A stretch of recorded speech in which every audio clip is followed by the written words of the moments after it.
Netanyahu को मिला 10 युद्ध का गोला बारूद। जुलानी हो या खामनेई, हमास हो या एर्दोआन, वॉर डील से इजराइल के 10 दुश्मन दहल गए। गाजा की तबाही क्या कम थी? क्या कम था सीरिया की बर्बादी? या फिर किसी से कम है लेबनान का ये बारूदी खंडहर, जो अब इजराइल को 10 युद्ध लड़ने के हथियार मिल गए हैं। एक अकेला इजराइल चाहे जितने दुश्मनों से घिरा हो, उसकी ताकत कम नहीं पड़ रही। किसी भी फ्रंट पर इजराइल अपने दुश्मन से कमतर नहीं दिख रहा। बावजूद इसके नेतन्याहू को 10 युद्ध जीतने का हथियार मिल गया है। युद्ध के मैदान को कब्रिस्तान बनाने वाले हथियार इजराइल को मिलने जा रहे हैं, वो भी तब जब सीरिया के नए लीडर कमांडर जुलानी ने इजराइल को काबू में लेने की धमकी दी। सीरिया में इजराइल के हमले से भड़के जुलानी ने व्हाइट हाउस को नया मैसेज भेजा है। इजराइल और सीरिया के बीच युद्ध का नया संकट 3 जनवरी को अलेप्पो स्ट्राइक के बाद से बढ़ गया है। द जेरूसलम पोस्ट की रिपोर्ट के मुताबिक सीरिया के नए लीडर अबू मोहम्मद अल जुलानी ने अमेरिका से इजराइल पर प्रेशर डालने की अपील की है। जुलानी ने इजराइल को सीरिया के बफर जोन, जिसमें माउंट हर्मोन भी शामिल है, से पीछे हट जाने की धमकी दी है।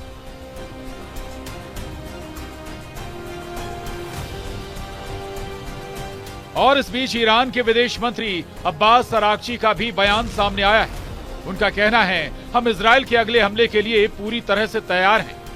उम्मीद है कि इजराइल अब गलती नहीं करेगा, क्योंकि इससे बड़े पैमाने पर युद्ध हो सकता है। हम डिप्लोमेसी जारी रखेंगे और अपने साथी देशों के संपर्क में रहेंगे। चीन जैसे मित्र देशों से बात करेंगे। हमारा मानना है कि ऐसा कोई कदम नहीं उठाया जाएगा जिसके गंभीर नतीजे हो सकते हैं। जुलानी की बारूदी वारंट मिलने के बाद सुपर पावर ने क्या किया है, ये बताएं। उससे पहले वॉर जोन में क्या कुछ हो रहा है, ये यमन फ्रंट है। यहाँ हूथी फाइटर पर अमेरिका और इजराइल का बारूद बरस रहा है। अमेरिकी नेवी ने हूथी लड़ाकों के खिलाफ हमले में टॉमहॉक लैंड अटैक मिसाइल का इस्तेमाल किया है। खाड़ी में तैनात अमेरिकी सेंट्रल कमांड ने जानकारी दी है कि अमेरिकी सेना ने जंगी बेड़े Harry S Trueman career strike group को युद्ध में शामिल करने के बाद से हूथी के सफाए में जुटी है।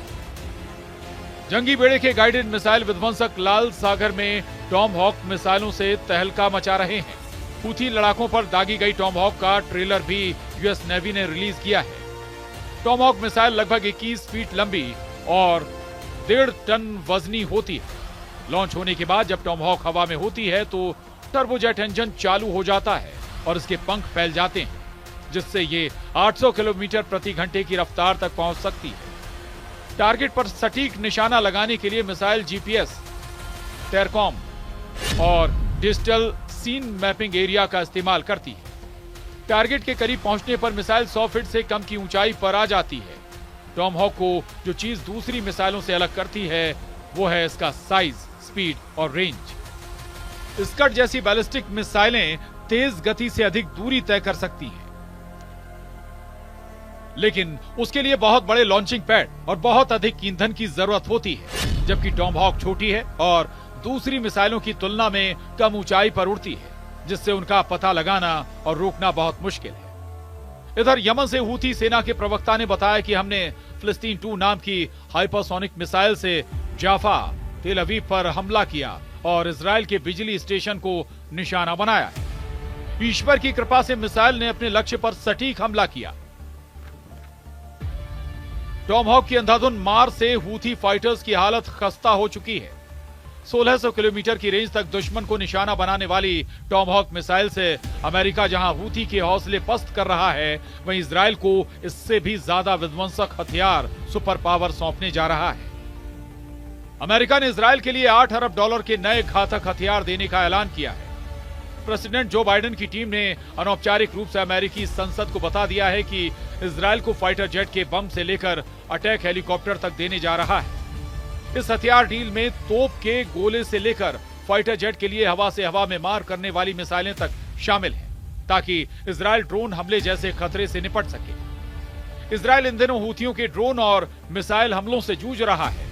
इससे पहले ईरान ने भी सैकड़ों ड्रोन से इजराइल पर हमला बोला था। अमेरिका सुरक्षा परिषद के प्रवक्ता का भी बयान सामने आया है। सीज फायर के लिए नया समझौता जरूरी है।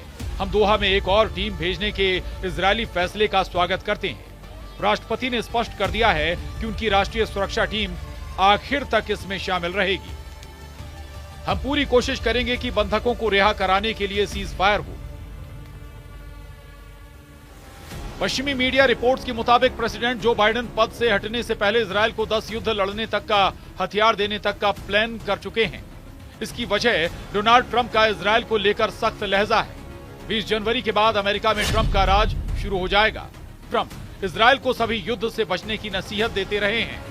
ट्रंप ने हमास को भी धमकी दे रखी है कि 20 जनवरी तक बंधक संकट खत्म कर दें, नहीं तो सर्वनाश तय है। वहीं प्रेसिडेंट बाइडेन पर इजरायल को हथियार सप्लाई का एक प्रेशर और बना हुआ था। पीएम नेतन्याहू और उनके सहयोगियों ने आरोप लगाया था कि बाइडेन ने हथियारों की सप्लाई पर गुपचुप प्रतिबंध लगा रखा है।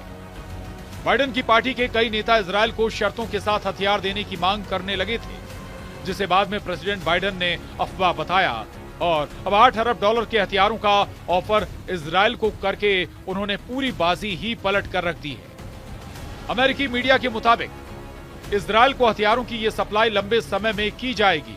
इजरायल को कुछ हथियार अमेरिकी हथियारों के जखीरे से निपटने के लिए शुरू की है। इसके अलावा इजरायल को 9 और फ्रंट पर भी युद्ध में इन्हीं हथियारों से जीत मिलनी भी तय है।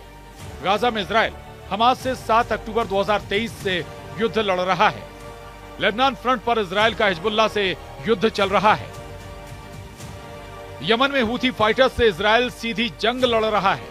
सीरिया में इजरायल की टक्कर ISIS के टेरर फाइटर से है। सीरिया में ही इजरायल को हिजबुल्लाह के फाइटर से भिड़ना पड़ रहा है। सीरिया में ही इजरायल को तुर्की समर्थित विद्रोही लड़ाकों से मोर्चा लेना पड़ रहा है।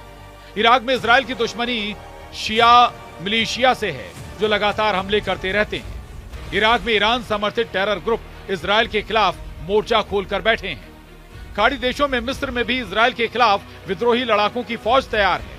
ईरान को जोड़कर इजरायल को सभी 10 दुश्मनों से लोहा लेने का हथियार अब मिल चुका है।